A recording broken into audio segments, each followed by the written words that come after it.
In a world where technology seems to take all the headlines rather than the athletes themselves, and where all the top shoe brands are battling out to see who has the best super shoe, it's hard to keep track of what shoes are the real deal and what shoes are just good marketing. This video will hopefully answer the question, what is the best super shoe for you? Because there is personal preference depending on running forms and just how you like a shoe to feel, and also what distance you do. I will be doing this video a bit differently to other shoe reviewers because they kind of talk about 5k, 10k, half marathon, marathon. And for me, ultimately, bar a few exceptions, every single shoe, what's good over the marathon is also good in the 5k, and I still think the best super shoes do the job across the board. Firstly is the shoes for everyone, and these are kind of the shoes that I would recommend for the vast majority of people who are getting into running or even just running veterans. So everyone grouped in where the shoes are kind of consistent, they have a lot of cushion, there's good energy return, and there's nothing really too wrong with them in terms of stability issues. Some get a bit firmer and a bit faster where you kind of need to be more efficient. So this is kind of the shoes that I would suggest people buy, especially if they're wanting to do a broad range of distances. So first of all, that is the Nike AlphaFly or the AlphaFlies, because the first and the second version are a little different and I would recommend them both. So this is the second version. As you can see, it's quite a lot bigger and a bit heavier than the first version. The first version is better for a lot of people. It's a bit lighter, seems a bit faster, but there is some issues with the arch on the first version.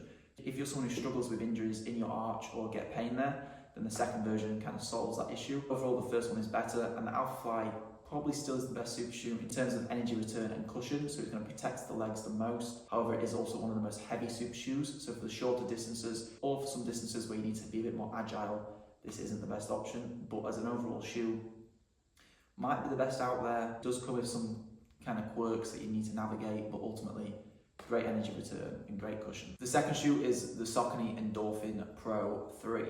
Now, there is now the Endorphin Elite, which is a bit firmer, a bit more aggressive, and people either love or hate it, so I can't really recommend it in this video because it's got very big mixed reviews. The Endorphin Pro, on the other hand, is a very consistent and good shoe to wear. If you're someone who wants a shoe which is more on the marathon side of things and it's really good without having any comfort issues, or just want a shoe that feels natural to run in whilst also giving you that energy return, the Saucony Endorphin Pro 3 really makes you feel like you're not getting forced to run in any specific way. All the shoes in this part of the video are generally stable as well, so you shouldn't have any stability issues. And finally is the New Balance Supercomp Racer 3. The names of these shoes are ridiculous. I really wish every single brand had started to streamline all their shoe names. So the Supercomp, I'm just going to call it the New Balance fuel cell because it is that the technology they use in the shoe. So the fuel cell is definitely by far the comfiest and softest super shoe you can buy. It still has a full length carbon plate. Don't know how they make it so soft and comfy with the carbon plate in there, because generally the carbon plate does make more of a stiffer feel and a bit more of a firmer feel. In the New Balance, it's almost like the carbon plate isn't there, which can be seen as a bad thing in some ways because you're not getting the same push, but it still has the effect. You just can't feel the effect happening because of how soft and comfy it is. This is a little on the less aggressive side, so you can't really pick up the paces as fast. So for distances of 5k and 10k, if you are a faster runner, it might get a bit harder to run fast in this shoe. But anyone who's not quite as fast in the 5k or 10k, I'm not going to say specific times, so I don't want to offend anyone, but if you clash yourself with someone who's not really at an elite or sub-elite level, so a bit slower, then you can get away with 5k and 10k races. But ultimately for the marathon, if you want the shoe that's going to get you across the line feeling as comfortable and also probably the least battered, it's going to be this shoe. So if you just want something that's really enjoyable to run in whilst also getting performance benefit, I would recommend this shoe out of all the other shoes on this video.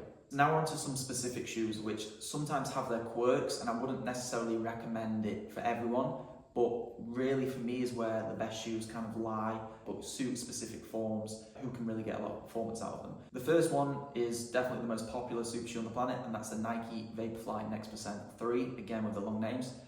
It is, for me, an upgrade from the previous versions. It's a little softer, and it also has a better breathable upper. So overall, it is a better shoe. Definitely now more fine-tuned to the marathon than the 5k because of the softness. It's not quite as poppy, but all three of them definitely still fit on the poppier or snappier side of a super shoe. And with that, it's a bit more agile, and also with that, it's a bit more unstable. So if you do struggle with some stability issues, it might not be the best shoe to get. But if you do like a shoe what's aggressive but also soft, kind of a great combination, then the VaporFly Next Percent is a very good option. It might still be my go-to race shoe. That's kind of because the last few years, all I've done is race in the VaporFly. So from a psychological point of view, it kind of helps knowing that that shoe is going to do what you want on race day. The next shoes I'm about to mention may be better. It's just I haven't really had the confidence to switch shoes yet. So if you do see me racing, for anyone who would see that, and see me in the VaporFly, I'm not a fraud. The other shoes I'm about to mention may be better. It's just that I've probably not switched because psychologically, I know the VaporFly can get me through on race day. One of the newest shoes is the Hoka Rocket X2, and I must say it is a drastic improvement in terms of Hoka super shoes. For me, Hoka really missed the mark in the last 3 years. They haven't really innovated right, and the super shoes have been really poor in the scheme of things in terms of the other super shoes out there.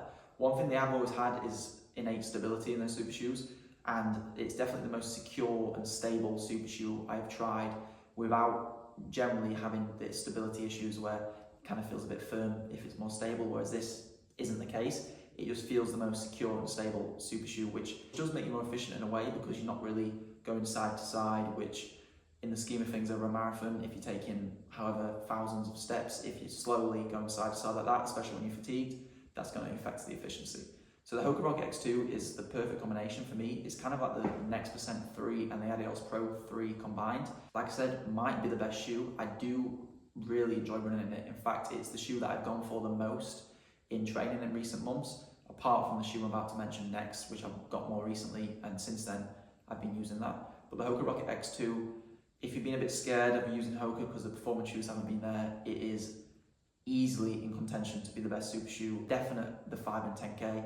The marathon, it might hurt the legs a bit more than other super shoes because it's not as accommodating in terms of like allowing you to run a bit of a more relaxed style. It's very fast and very aggressive while still having good comfort, but that aggressiveness all the way for 42K kind of wouldn't feel as great. So it's definitely 5, 10K and half marathon shoe for me. And the final shoe that makes this list in terms of specific shoes is the On Cloudboom Echo 3, the newest shoe I have tried.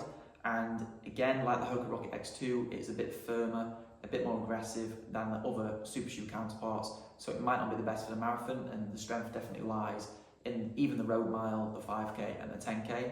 It is definitely the most fun shoe to run in. And I know that's not exactly what you look for in terms of performance, but if you enjoy what's on your foot, then that also can lead to some psychological performance benefits as well. And again, On's previous super shoes, or most of On's previous shoes, have been poor, and they're on a massive trajectory, even in the easy run shoes with the Monster, the Cloud Surfer, the new Cloud Stratus, and now the Super Spike as well, and the Cloudboom Echo 3. So On are doing some amazing things, and the shoes are just getting better and better. And the Cloudboom Echo 3 is a bit more suited to the faster runners, definitely. So it might not be for everyone, but if you are someone who likes a fast shoe, a bit more poppy, a bit more fun to run in, and want to be a bit more aggressive with how you race, then the On is maybe the best option, along with the Hoka and the VaporFly. I just really like those 3 shoes, and they're probably overall the best 3 for me to wear. If a random person on the street came up to me and said, what running shoe should I buy? I want to race marathons, 10Ks, 5Ks, and I don't know anything else about them, I would probably recommend the Saucony Endorphin Pro 3 because it's the most consistent. Nothing really crazy about it in terms of advanced technology or like the bubble. Like this, the AlphaFly, it seems quite overly engineered, and some people probably have problems with the bubble or with the arch. Even though this is a better arch and it's more stable, there's still some problems that can happen. Whereas the Endorphin Pro 3 is definitely more accommodating for everyone and probably would lead to the least amount of issues, especially in the marathon distance, because the last thing you want is some sort of issue towards the end of the race. So I would recommend that because of the feel and the energy return combined. Definitely not the fastest, and definitely probably the second comfiest actually, but it's not the comfiest because the New Balance is the comfiest shoe. But overall, it's probably the best combination for everyone out there. Even though the AlphaFly 2 might still be the best in energy return, there's just quite a few issues like the weight and also the comfort in certain areas that may make it not as good for the marathon, especially for everyone. And if you're looking for a 5K and 10K shoe, the 3 mentioned would be the VaporFly, the Hoka Rocket X2 and the On Cloudboom Echo 3. They're currently my 3 favourites. The Asics Met Speed Sky Plus is also another option, but I just don't like it, so I can't recommend it, even though a lot of people do. And also, I didn't mention the Adios Pro 3 and the Takumi Sen 9. That's because the Pro 3 kind of sits in between the two, where it's a very good marathon shoe and might be consistent for everyone, there's kind of some things in it what I don't think might suit everyone. And then it's also not as aggressive as the other 3 shoes mentioned, so it kind of fits in the middle. It's a very good shoe, and it's definitely comparable in terms of performance. Even with some of the top shoes, it's definitely probably one of the most efficient shoes out there. I couldn't really fit it into a category in terms of it being the best for everyone or the best for some specific people. It is still a very good shoe though. And the Takumi Sen 9, a little more low profile, and it's probably for people who really like to run aggressively or a great training option. Every single shoe in this video I would wear personally, and that's why it's basically all had a good review. Any shoe I didn't mention, I either haven't tried or wouldn't personally wear for a race. So if you do have any questions about any of the other shoes or any of the super shoes, then comment down below. In the near future, I will be doing a video about the best running shoes as a whole. Easy mileage shoes, daily trainers, training shoes, and racing shoes, and as well, track spikes. But we do have videos specifically for track spikes on this channel as well, which you can check out in the description.